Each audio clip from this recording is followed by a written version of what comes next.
morning, dear friends. Here's yours, Dr. Rajanta. Welcome to Demystify with Ajay. In today's episode of One Concept 2 Minutes, we are diving deep into convolutional neural network, better known as CNN. Think about how a child learns to recognize animals in picture books. They don't memorize every single pixel. They focus on the shape of the ears, the texture of the fur, the patterns of the stripes or spots.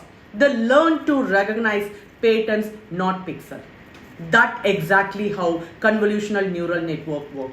Instead of looking at every detail, CNN zoom in on the most important features, edges, curves and textures, and gradually build an understanding of the whole image. It's not memorizing, it's pattern recognizing at scale. And dear friends, a convolutional neural network is a type of deep learning model designed to process visual data like images or videos.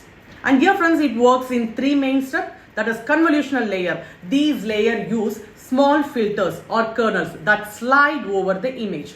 At each step, they compute a weighted sum of pixel values, capturing local patterns like edges or texture. So this is called feature map. Next is the ReLU activation. After convolutional, we apply the ReLU function to introduce non-linearity. So this helps the network learn complex patterns, not just straight line.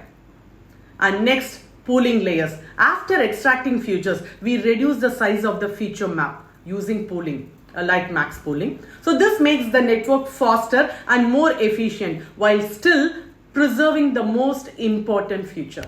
And dear friends, this process of convolutional activation and pooling repeats several times.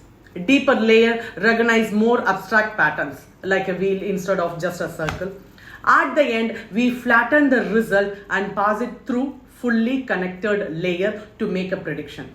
And here CNN are like a team of visual detectives, each layer looking for specific clues. And this is why CNN power everything from facial recognitions to medical imaging, from self-driving cars to Instagram filters. Dear friends, convolutional neural network taught machines to see, not just to process pixel, but to understand visual stories, one feature at a time. Thanks for watching. If you found this helpful, don't forget to like, share and subscribe. See you in the next video, dear friends. Happy learning.